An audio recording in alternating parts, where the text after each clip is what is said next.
We were doing some work in a couple communities where downtown vacancies, storefront vacancies were a major issue.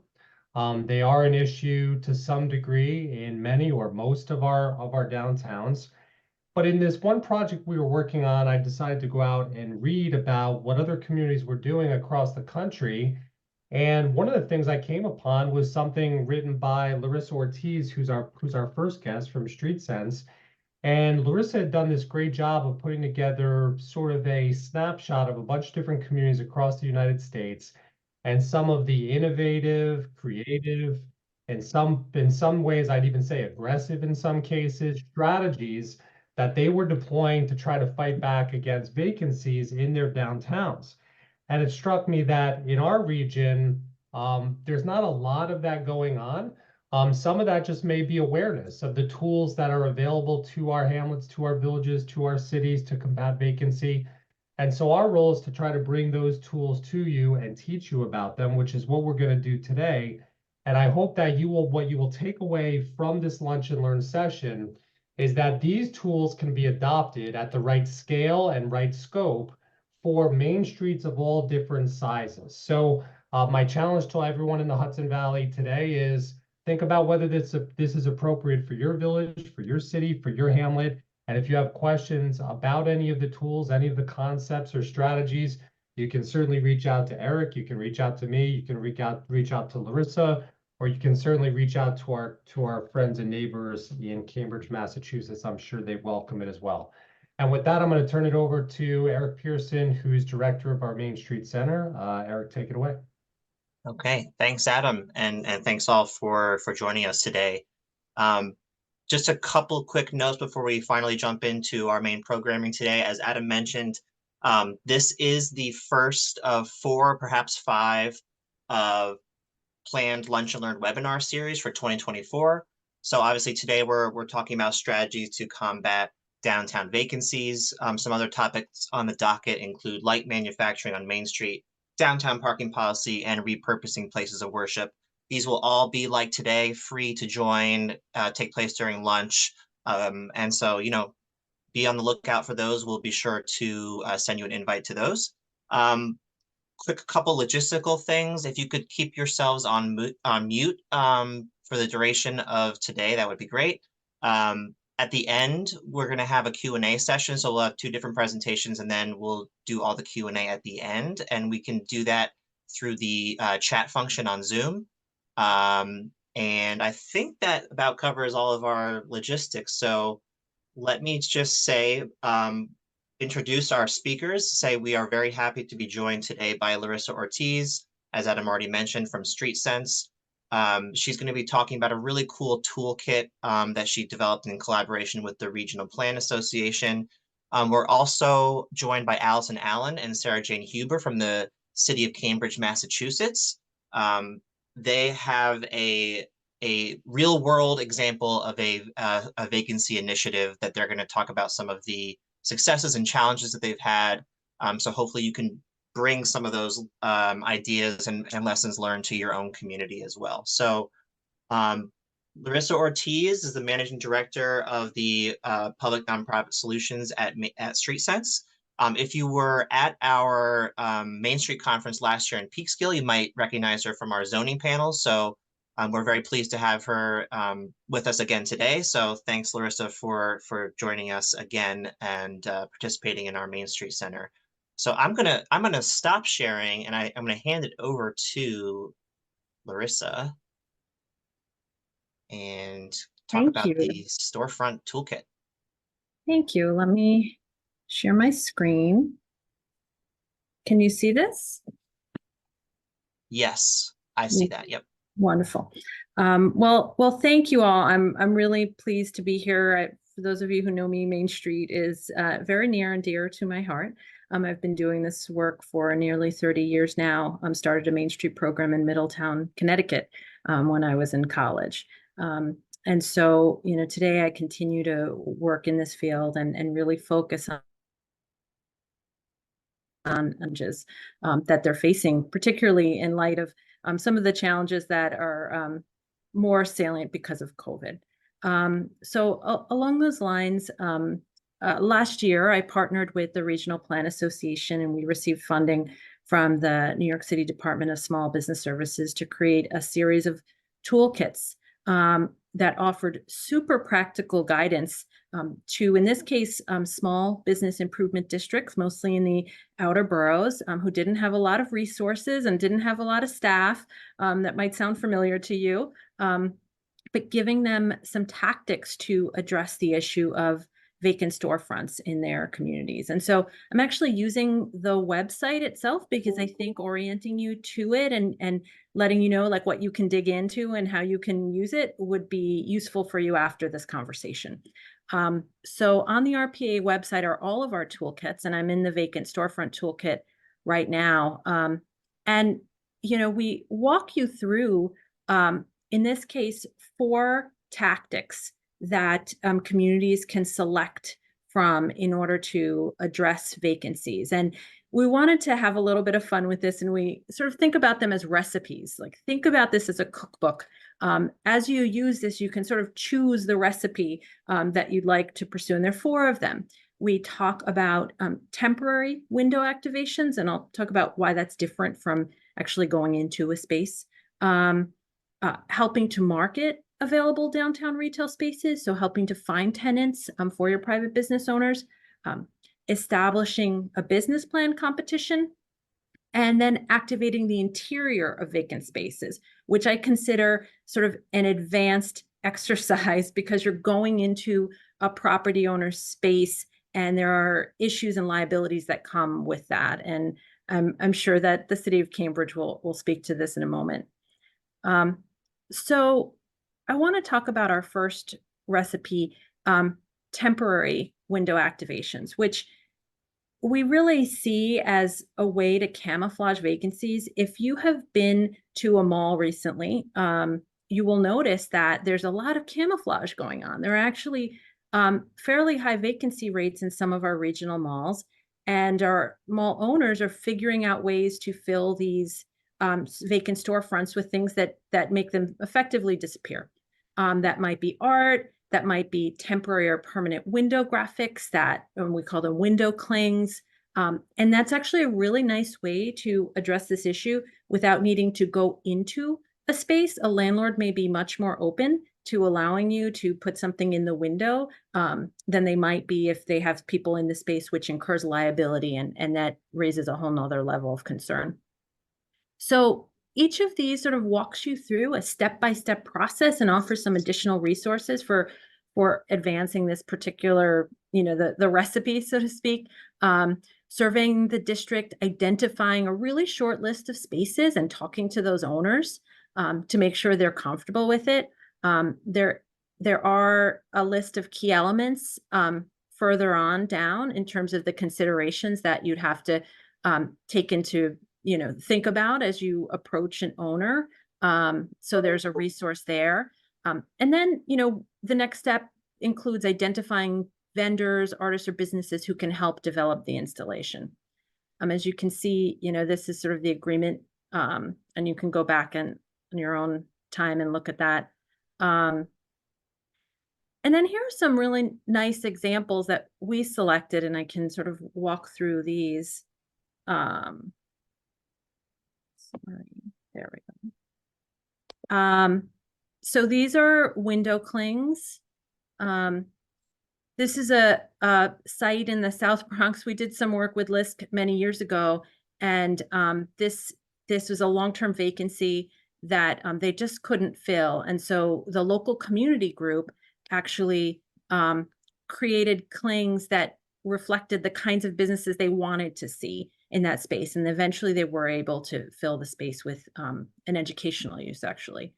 This is painting from the interior, if you can get into a window, some more clings. And then on the private sector side, sometimes, the owner has used vacant spaces to help promote other businesses in a district. So this is an example from a project that we did in Palo Alto, California, that I think is particularly nice.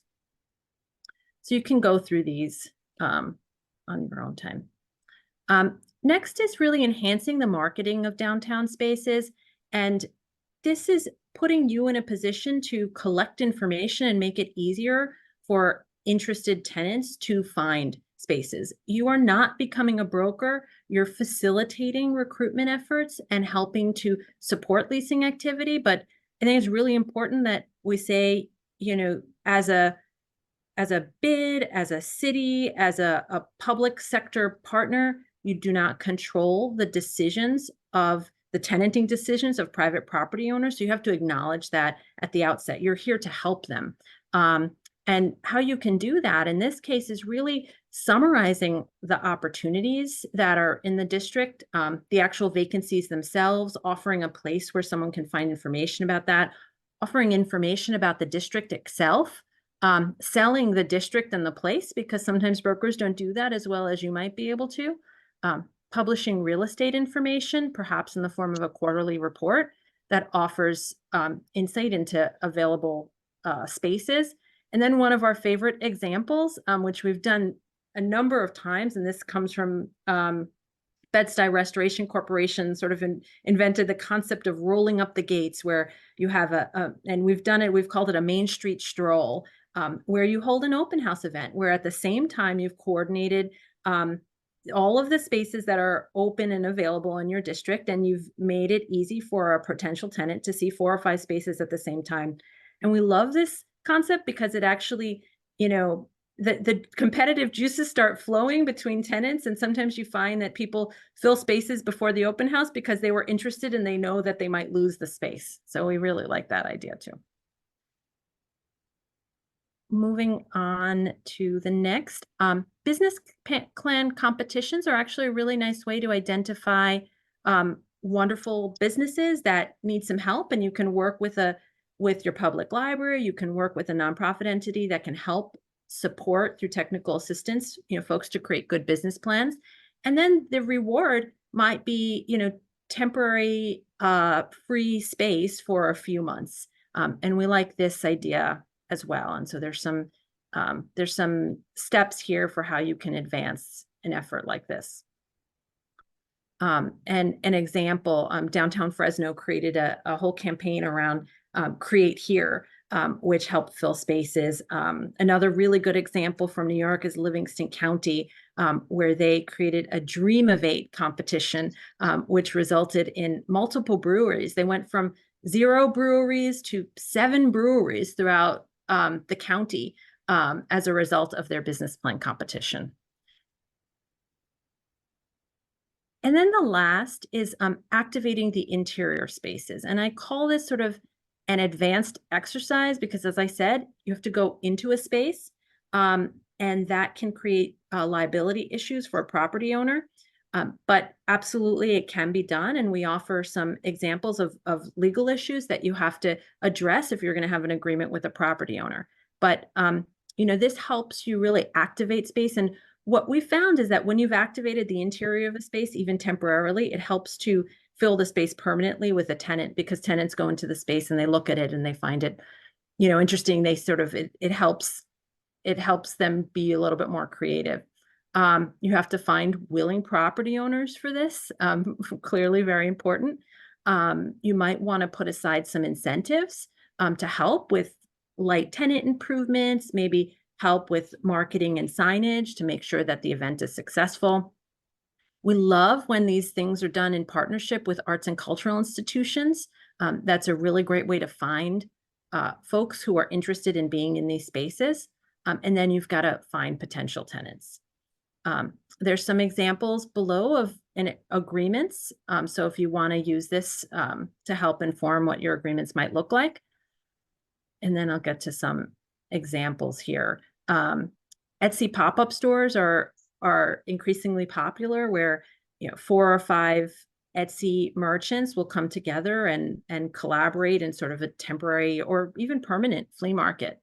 I live in Nyack, New York, and we have a wonderful example of a collaborative of 4 or 5 merchants who make their own things. It's ceramics and clothing and jewelry. And so they found that they're able to fill the space, and they cooperate in terms of staffing. Here are license and lease considerations for you to take a look at on your own time. And then if you want to go the pop-up route, we have a list of questions to consider as you think about location and you think about the type of business that you'd like to pursue.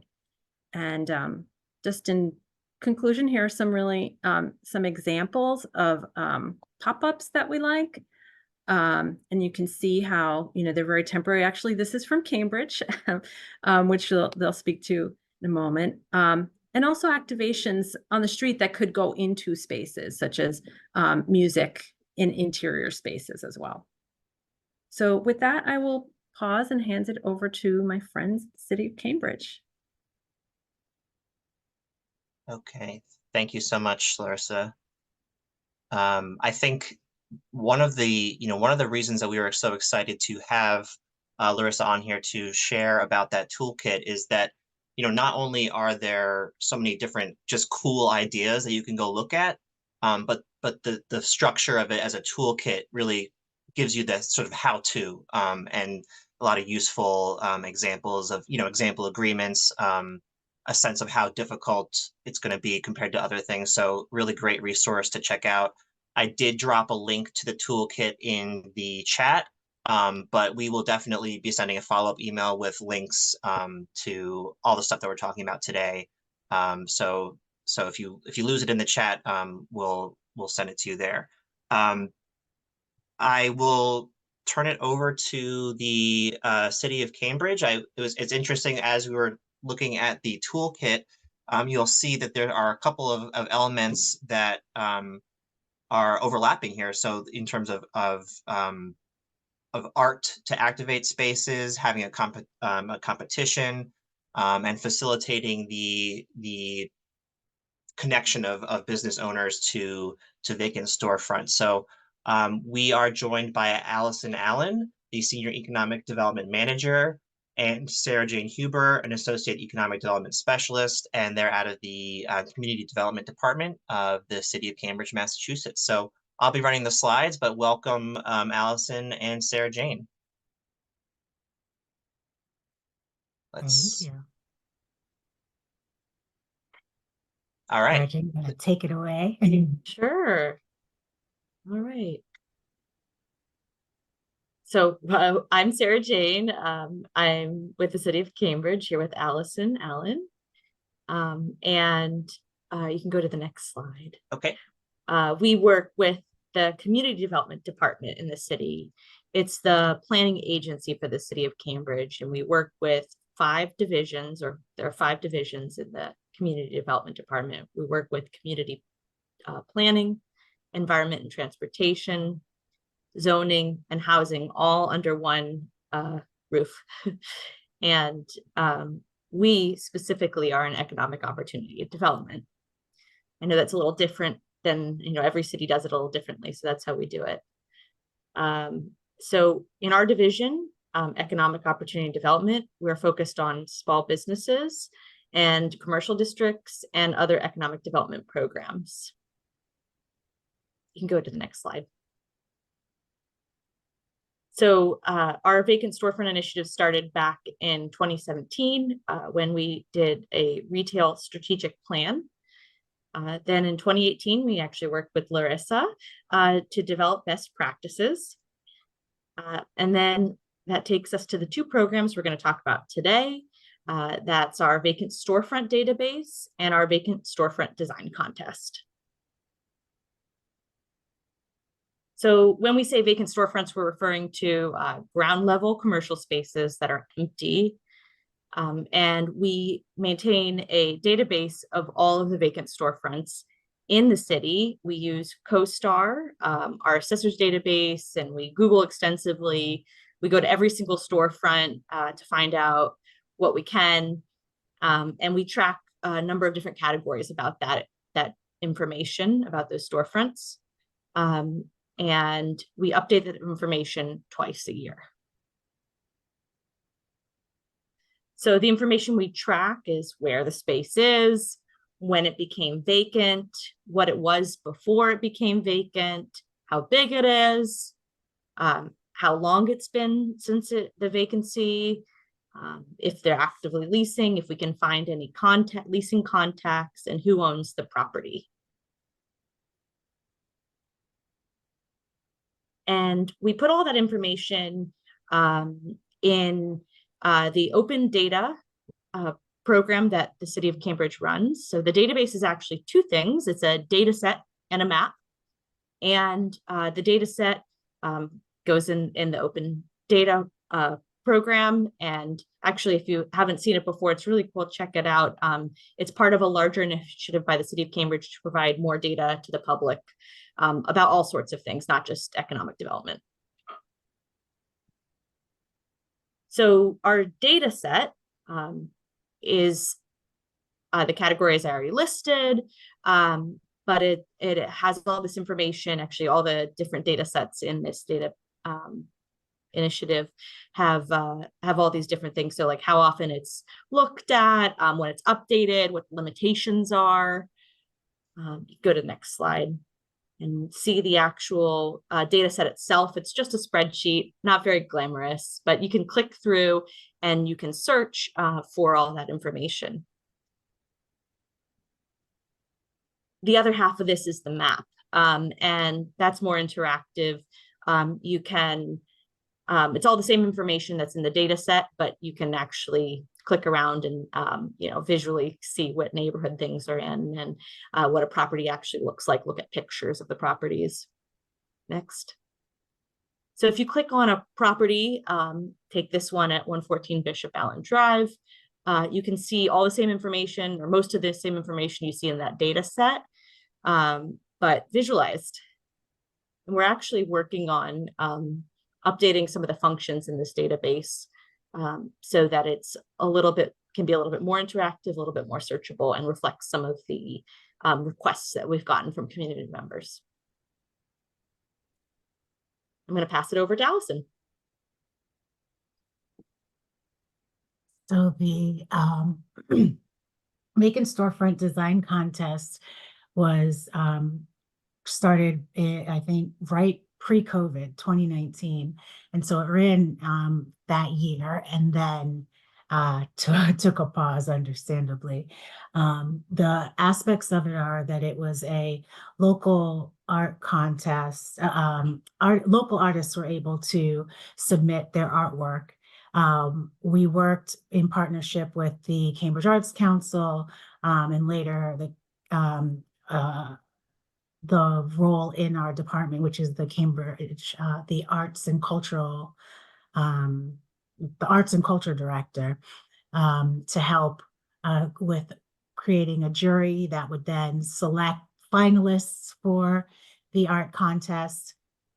Then the community would vote on it. And so I ran this program once, and we had over 3,000 votes for winning artwork.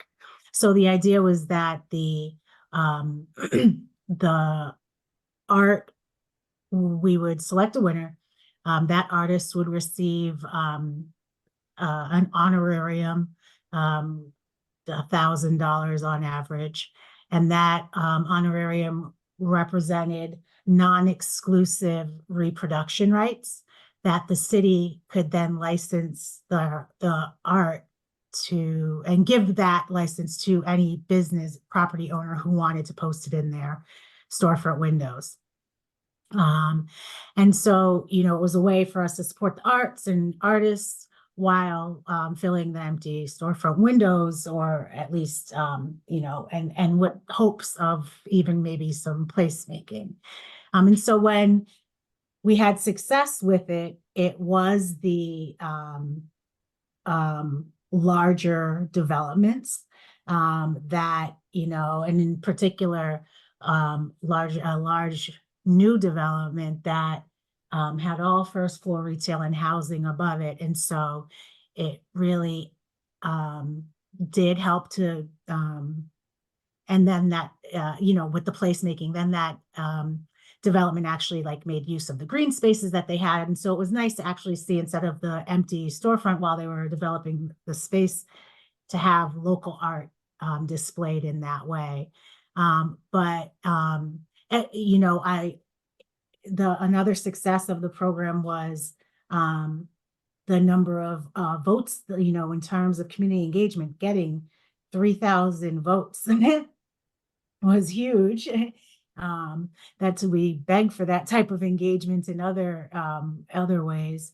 And so, seeing each artist get their, community to vote and post it on social media. So that was really cool. What we also really were able to make use of was the contacts that gave us into the creative arts economy, with folks, and an opportunity to expose these artists to our business workshops and thinking about themselves as a business. So that was pretty cool too. And that we always do with the arts folks as well. So that's some of the successes of this project. The challenges are some that Larisa really pointed to in her presentation. Engaging with the smaller property owners was really, really difficult to get them to, make use of this. So our law department has determined that we can only buy the rights to the art. So we can't print the vinyl sticky and then give it to a business to put in their window. And if we could do that, I feel like it would be a lot easier for local property owners the smaller property owners to say, yeah, we're all in. But at this point, they have to know about the project, want to actively do something to cover their vacant storefronts, and also, spend a little bit of cash to do it, because it's not cheap to print those things. So we really got stuck there with the smaller property owners, and it really became easier when you're dealing with a large development property owner who has a whole marketing team to help with that kind of stuff. And so the other thing I would say is that there was a limited impact on placemaking in this. It is not as, we've had more successful examples of utilizing or activating vacant storefronts. And I'm reminded, I think it was last summer in Harvard Square, an artist had a little kind of a pop-up shop, but it was really a display of, not an active pop-up where anybody was shopping, but and they were pumping music outside. So that's kind of definitely a different engagement than just having the art in the window. Because of that, the limited kind of bang for our buck that we were getting for it, we did pause that program. And we are exploring other ways to attack our vacant storefront challenges, including, and I think you can go to the next slide. And all of this is exactly what, Larisa pointed to. I think we took her advice well. We have really been focusing on building relationships with property owners and leasing agents for sure. And that just, sharing various opportunities and any reason that we have to reach out and chat. We do, and we have been. It does help that we have a number of planning studies happening all over the city at any given time where we can reach out to property owners in that way. So that helps. We are, one of the things we want to do an open house tour. The Site Finder program, I'll say just quickly, is we allow anyone who's looking for vacant space to fill out a form. We can do the search for them in CoStar. And then there's a number of pop-up retail programs, very much like Larisa described, not all run by us, but a lot by our partner programs. Sometimes we provide funding, sometimes not. The challenge we're having with the open house tour, which we really like the idea of, though, is the timing. Especially here in Cambridge, the properties move. It seems that the turnover is heating up. Spaces are getting rented right out underneath us, and planning an event that's a few months out that helps us with our calendar of events is a little difficult because what I've heard from the leasing agents we've had relationships with is like, they're talking to a bunch of people all the time, and in a few months they might not need that tour. That space might not be available. So anyway, that's just a logistic challenge we're having with the open house tour, but we are interested in, we are still pursuing that. I think, is that the last slide? Mhm. Yes. Yep. Well, great. Thanks so much, Allison and Sarah Jane. I think between what we heard from Larisa and what we just heard from Cambridge is that there's just a lot of different creative ways that you can think about tackling the issue of vacant storefronts. We heard, a lot of different ways to incorporate artwork. There's perhaps trade-offs of really getting into the community engagement and getting local artists involved. That could be maybe more logistical challenge, trying to organize and keep that program going.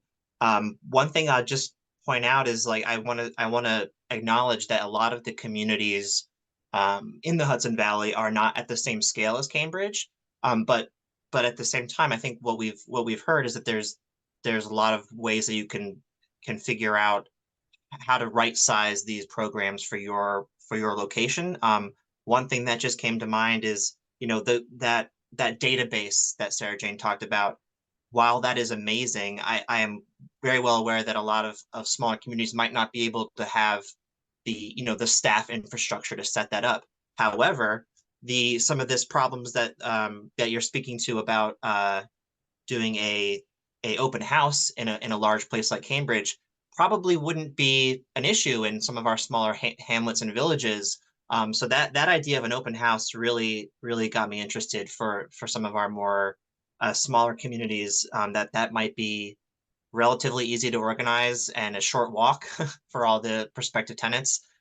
So just thinking about when you're going through the toolkit, when you're maybe clicking through Cambridge's website, understanding that while it might not be directly applied to your community, there's different creative ways that you can think about making it work for you. So in the time left, I think we'll open it up for Q&A.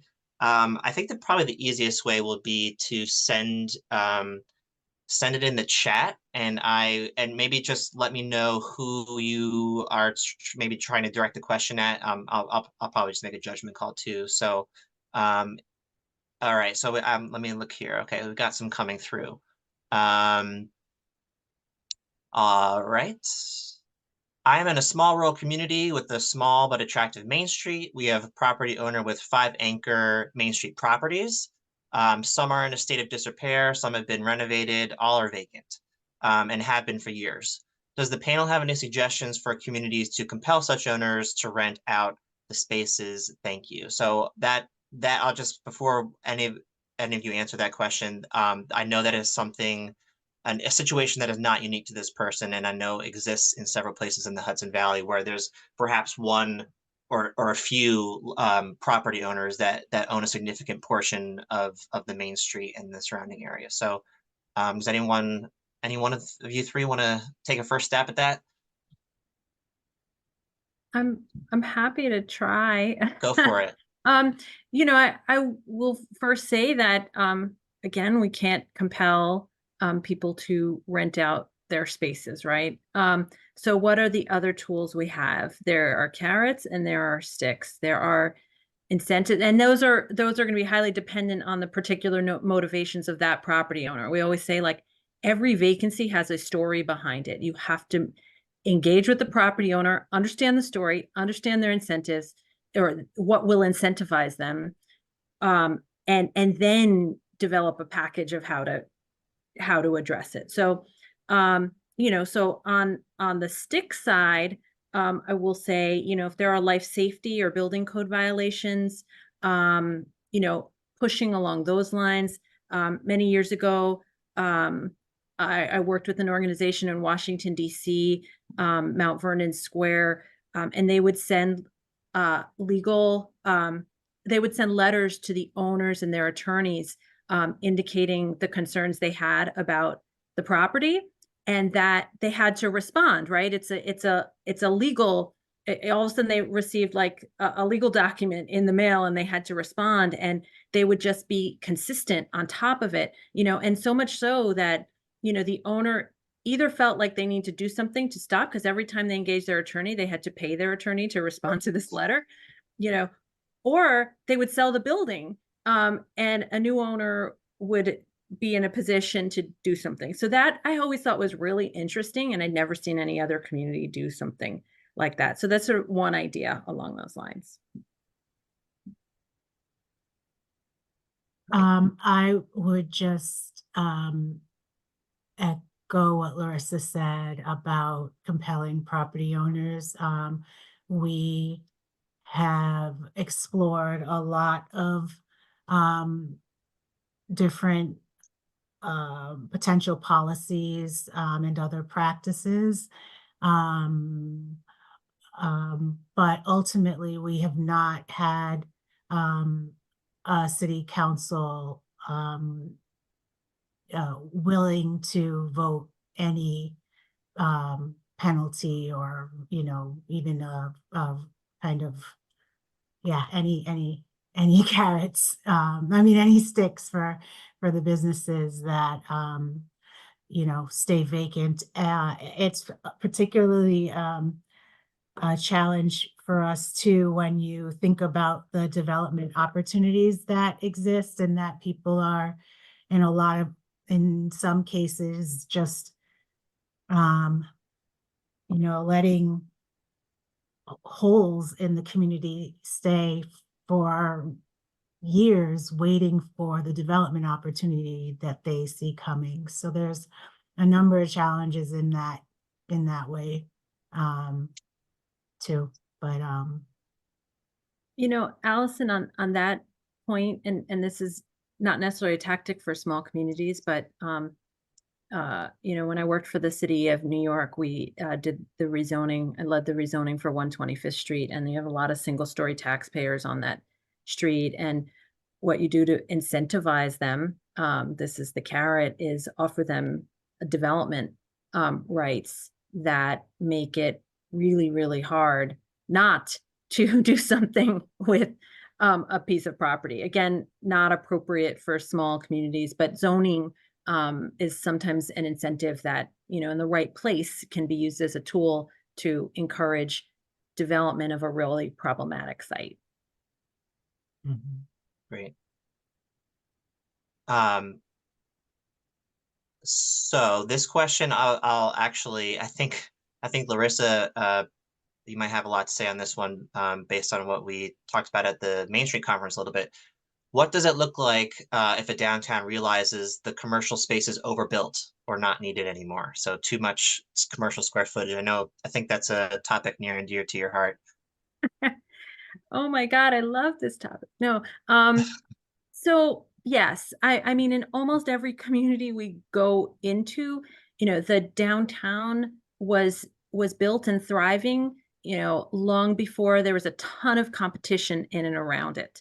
That competition exists now. We're not getting rid of the malls that have replaced a lot of, the places where people spend their money. So there's just not enough demand to fill all the space we have in downtown. We have to do a few things. One is think about potentially expanding the uses that you are allowing in your downtown environments. So you're looking at your zoning code. Are you restricting things that maybe want to be in that environment, but in the past, no one wanted them quote in a downtown? I'll give you an example. We're just doing some work in Hoboken, New York, and their neighborhood district, their zoning code restricts and requires conditional use permits for things like daycare, veterinary services, doggy daycare.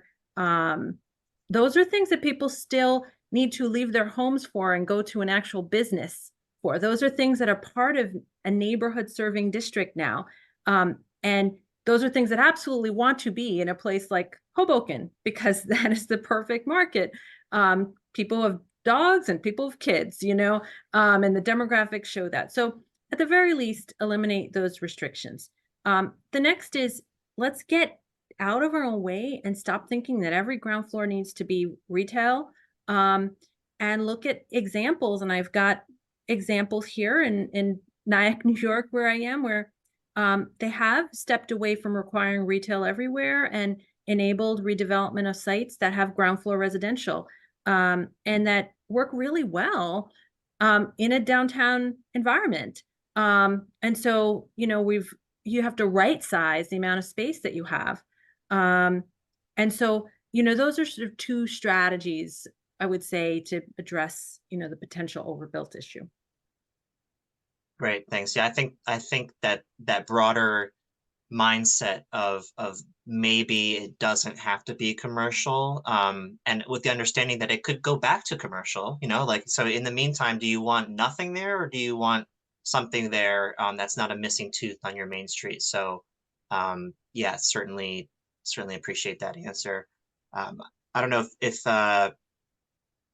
you in Cambridge have any instances of commercial space transitioning to something else, or maybe thinking about whether that might be something to think about in terms of the total square footage you guys have. I don't know if that's on your guys' radar. It's definitely, I mean, it even just regionally, I mean, I Yeah. know even, Boston talking about, converting commercial space to housing, or not just for, ground floor, but just, so there's, yeah, a lot of talk about it, for sure. All right. If there's any other questions that people have, feel free to drop them in the chat. And Eric, while we wait, I do Yeah. want to mention that I'm gonna put a link to a book I wrote a few years ago for the International Council of Shopping Centers on it's a guide for commercial district practitioners, so anyone who runs a bid, and on how to improve tenant mix. It's like a step-by-step guide. It's free to download. Needs to be updated, but it's still a very good resource for folks who want to get into this space of trying to fill vacant spaces and understanding the role that they play, not as the owner, but as a public sector entity, or as a district manager. Fantastic. Thank you. I will add that to the list of links that we will include in our follow-up email. So I don't see any more questions coming in the chat. I won't extend this just for the sake of extending it, but I just wanted to circle back to the art competition in Cambridge. I know that you ran into some challenges, obviously, that you talked about, but I wonder if you could just talk a little bit more about how you sort of solicited artists, because I think that approach of getting local artists involved is one that is pretty cool if you can make it happen. It reminds me of, we had a webinar last year with the organizer of the O Positive Festival in Kingston, and it's a big mural festival among other things. But one of the key takeaways there is that a mural program really should be and needs to be rooted in the community that the murals are going into. It's not just like murals are popping up all over the place and they have nothing to do with the community that they're in. So can you just talk a little bit more about the way that you were able to get local artists interested in the program, if you don't mind? Yeah, so we did outreach in partnership with our with the Cambridge Arts Council and other local, like, artist bodies, organizations, and so that's one way. We also very specifically said that at least 2 of our 6 winners would be youth winners.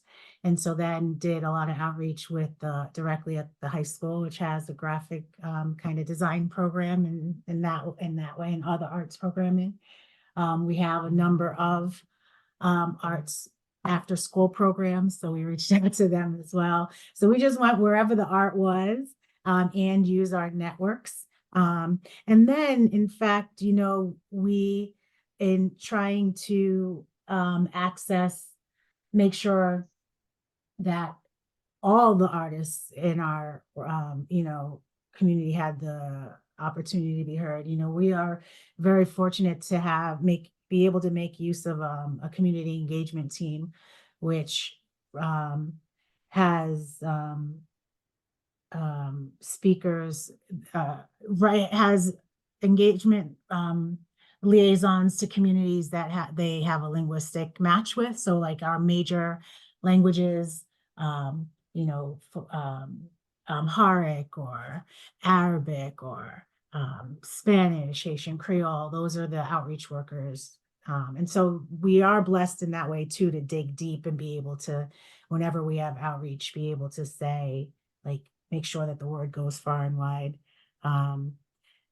But yeah, really, we just tapped into a lot of the arts organizations that were already here and just made it really well known. Great.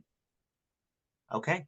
Well, thanks. I don't see any more questions coming through. So at this point, I would just like to say thank you once again to all of our speakers for joining us, and all of you for coming out. I've said it a couple of times, but we're going to send a follow-up email in the next couple of days. This webinar was recorded, so we'll put the link on there, as well as links to all the resources that we talked about today. And yeah, just keep a lookout for the next Lunch and Learn series, the next topic, which we should be announcing that soon. And looking forward to seeing you all there. So thanks again, everyone. Bye.